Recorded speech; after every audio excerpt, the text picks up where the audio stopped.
Bonjour à tous, bienvenue dans le numéro 14 de la saison 3 de Left of the Garage Package, un numéro relativement chargé avec des auteurs confirmés et des nouveaux jeux. On démarre tout de suite. Et on démarre tout de suite avec Bravo Bravo, un jeu d'ambiance entre 2 et 12 joueurs où l'objectif est de faire tous la même chose. Le principe est simple, on tourne une carte, sur la carte il y a une consigne qui doit être évidemment retenue. Tous les joueurs doivent savoir quoi faire, ils doivent tous faire pareil en même temps. Si un joueur se trompe dans la consigne, eh bien il a perdu. Et évidemment l'objectif c'est d'avoir le plus de points à la fin de la partie. A noter qu'il y a un mode campagne de ce jeu, parce que dans la boîte, en plus des cartes normales de la boule à facettes, le petit fantôme, la banane, etc. Il y a également des cartes qui sont des twists, donc ils vont modifier légèrement les règles à chaque fois qu'on les tourne. Et ces cartes sont des cartes à gratter, donc vous allez au fur et à mesure des parties rajouter de nouvelles cartes à gratter et donc de la complexité. C'est Bravo Bravo. Et on continue avec Lucky Bastards, un jeu qui va faire travailler votre mémoire, puisque vous allez tourner une carte et essayer de trouver dans votre ligne quelle carte correspond à la carte qui est tournée.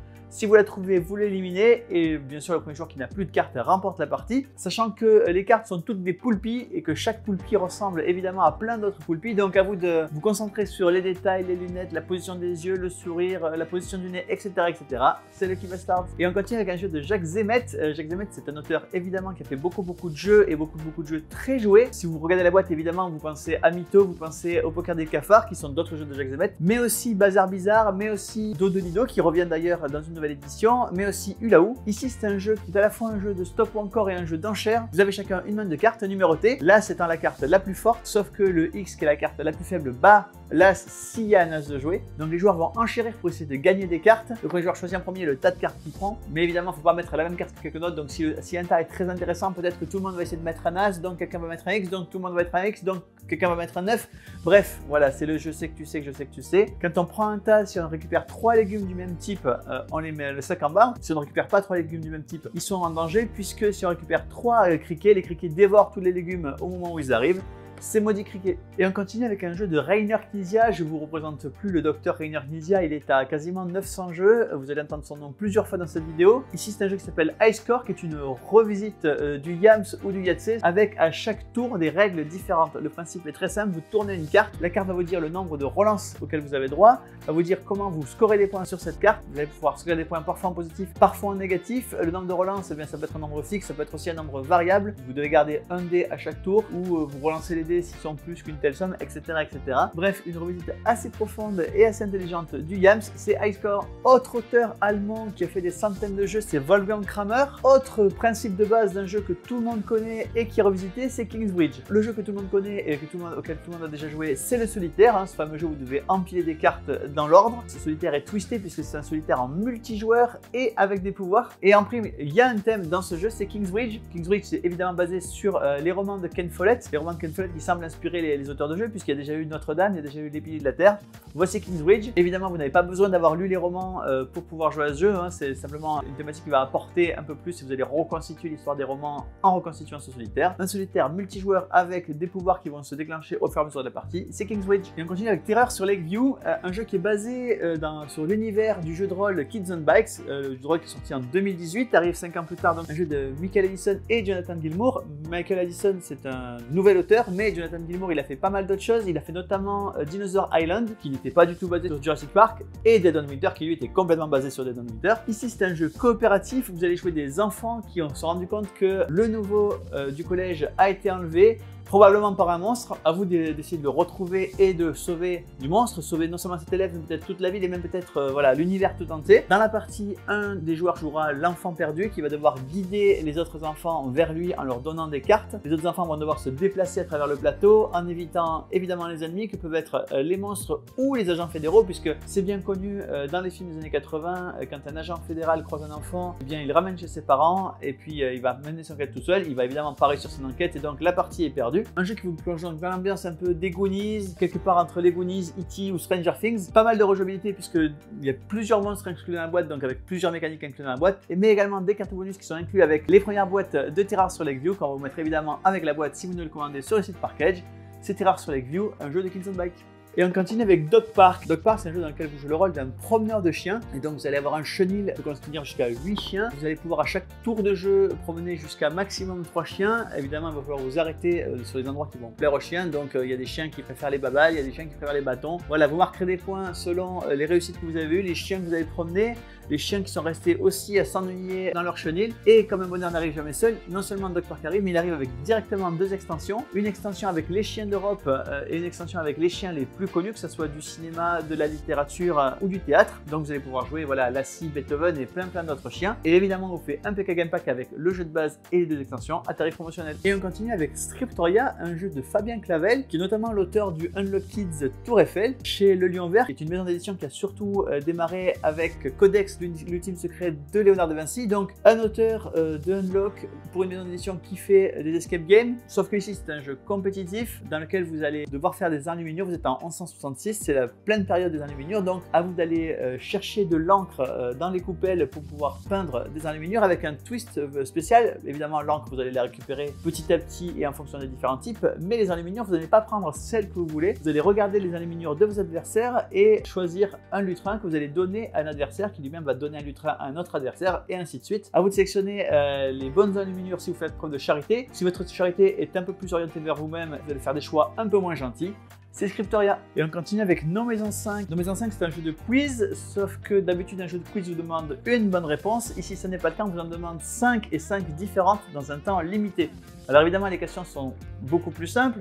On vous demande de citer un film de Batman, on vous demande de citer un réalisateur de film ou plein d'autres questions. Voilà, vous avez forcément 1, 2, 3 réponses, mais avez-vous les 5 et pourrez-vous les trouver dans ce temps limité? C'est tout l'enjeu de No Maison 5. Et on continue avec un autre jeu de quiz, c'est OK Boomer. C'est un jeu avec 2 types de questions en fonction de la génération à laquelle vous participez. C'est le jeu idéal à sortir pour faire des compétitions parents-enfants sur un jeu de quiz, parce que les parents auront les bonnes réponses aux questions qui portent plutôt sur la génération des enfants et vice-versa. Ça ressemble évidemment beaucoup à Talaref, qui est sorti en 2021, puisque c'est la version française d'OK Boomer dont s'inspirait Talaref. OK Boomer, c'est un jeu en anglais de 2020. Il arrive en France en 2023, c'est OK Boomer. Et on continue avec Claquemot. Claquemot, c'est un jeu de lettres, évidemment, comme vous le voyez, dans lequel vous allez secouer les dés qui contiennent des lettres. Vous allez claquer de façon à bloquer les dés sur 3 de ces lettres. Et chacun de votre tour, vous allez devoir trouver un mot qui contient les 3 lettres. Ici, par exemple, vous avez M, A et S. Vous allez penser à Mas, évidemment, la ferme méridionale. Mais vous pouvez dire Ama, mais vous pouvez dire missionnaire. Voilà, il y a plein de mots. Et le premier qui dépasse les 5 secondes et qui ne trouve pas de nouveaux mots, il a perdu. C'est Claquemot. Et on continue avec un nouveau jeu dans la collection des 1900. La collection des 1900, ce sont des jeux qui se passent chacun à une année très précise, avec un événement qui marque l'année. Ici, c'est 1987. C'est l'ouverture du tunnel sous la Manche. C'est un jeu de Shay S et Isra C. Shay S et Isra C ensemble, ils ont fait pas mal de jeux, notamment un jeu qui a beaucoup fonctionné l'année dernière, qui est Cathédrale Rouge, mais aussi Shinkansen. Ici, ils arrivent qu'un jeu à 2 joueurs et à 2 joueurs exclusivement. Donc, un joueur va jouer les Anglais et l'autre joueur va jouer les Français. Le principe du jeu, c'est que vous allez pouvoir faire des actions en mettant des jetons de couleur sur cette action. Quand vous mettez des jetons de couleur sur une action, vous allez devoir mettre tous les jetons que vous avez sur cette action. Et vous ne pouvez faire l'action que si vous mettez plus de jetons que le nombre de jetons qui sont déjà sur l'action.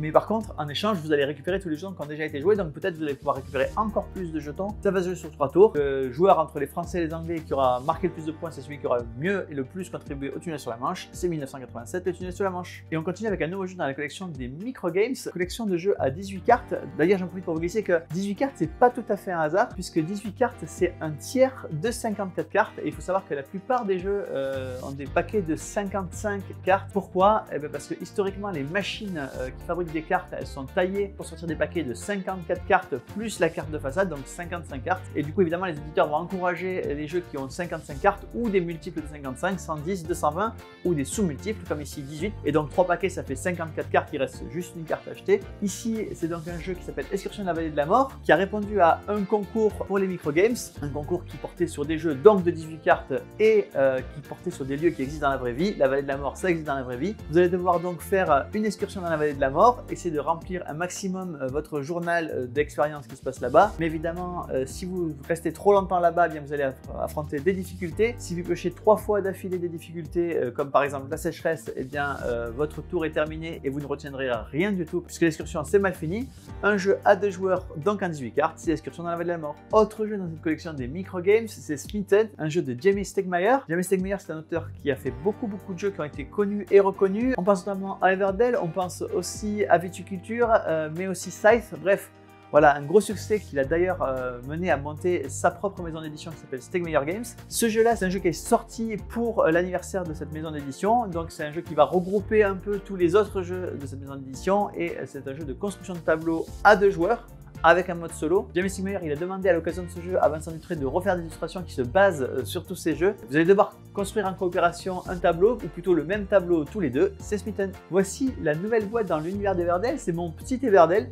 Alors Everdell, c'est ce jeu assez phénoménal qui a connu un énorme succès depuis 2018, année de sortie. Voilà, un énorme succès des boîtes de luxe et plein d'autres choses. Ici, il arrive, comme son nom l'indique, un format plus réduit, avec des parties plus courtes et plus adaptées à des joueurs plus jeunes.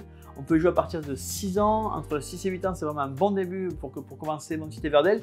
C'est vraiment un jeu d'apprentissage du jeu, de construction de tableaux et de postes d'ouvriers et de gestion de ressources. Soit que vous ayez des enfants dans votre entourage que vous voulez initier à ce genre de jeu, soit que vous ayez même des adultes qui ne sont pas forcément des joueurs et qui vous voulez mettre le pied à l'étrier pour démarrer dans des jeux un peu plus complexes. Ici on garde évidemment l'aspect extrêmement choupi d'Everdell, les mécaniques de base sont également là, c'est mon petit Everdell. Et on continue avec une nouvelle boîte de Time Stories qui s'appelle Cavendish, une boîte assez attendue. Il y a déjà pas mal de temps, les Space Cowboys distribuaient des démos de Damien qui était le préquel d'une aventure à sortir. Et bien là voilà, elle est enfin arrivée. Si vous n'avez pas joué à Damien, il n'est pas trop tard puisque le jeu est disponible en téléchargement sur le site des Space Cowboys. Voilà la suite de l'aventure puisque dans Damien on vous a mené jusqu'à l'entrée du manoir. Ici voilà, vous rentrez dans le manoir. Pour rappel, pour ceux qui ne se souviennent pas ou qui n'ont pas joué à Time Stories, c'est pas grave, la boîte est parfaitement indépendante, vous pouvez jouer, ça peut être votre premier Time Stories. Le concept est très simple, vous êtes des agents temporels qui sont renvoyés dans le passé, ici en 1958, dans des enveloppes corporelles, et vous devez régler un problème qui fait que le temps futur est perturbé. Donc chaque histoire est une histoire indépendante. Il y a 2 cycles dans Time Stories, le cycle blanc qui nécessite la boîte de base et le cycle bleu dont fait partie Cavendish qui peut se jouer en standalone. Le principe c'est que vous allez rejouer la même histoire plusieurs fois.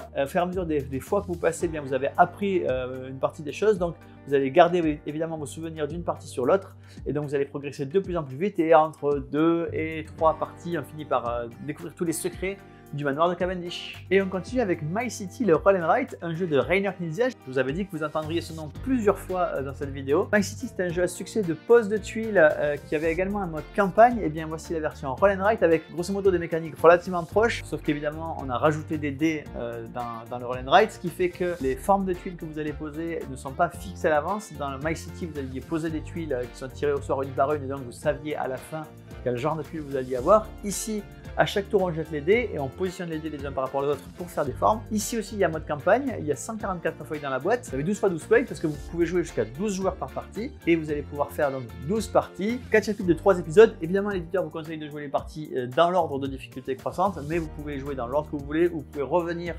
sur une partie déjà existante, c'est My City Roll and Write. Et on continue avec les 2 nouvelles boîtes, les boîtes 3 et 4 de la saison 2 de Dice Throne. Chaque boîte est autonome, donc vous pouvez jouer avec n'importe laquelle de ces boîtes et tout va bien se passer. Chaque boîte contient 2 personnages. Évidemment, si vous avez déjà des personnages de Dice Throne, vous pouvez les faire s'affronter contre les 4 nouveaux personnages qui arrivent. Si vous avez la boîte Dice Throne Adventure, vous pouvez vous servir de ces personnages pour vivre les différentes aventures. Tout est combinable. 4 nouveaux personnages ici. Dans la boîte 3, vous avez l'artificier et la pirate maudite. Dans la boîte 4, vous avez la reine vampire et la séraphine. Tout ça va évidemment rejoindre le PK Game Pack Dice Throne à tarif promotionnel. Et on continue avec une nouvelle extension pour Galaxy Trucker. Galaxy Trucker, c'est un jeu de Vlad Ashwatil qui est sans doute un de mes auteurs préférés, dans lequel vous allez vous servir de poubelle pour aller construire des vaisseaux. Vous allez devoir affronter un certain nombre d'avaries pour arriver à destination avec, si possible, un maximum de ressources encore disponibles, en espérant que vos vaisseaux n'est pas trop éclaté. Ici, 5 nouveaux modules, donc 5 nouvelles extensions dans cette boîte.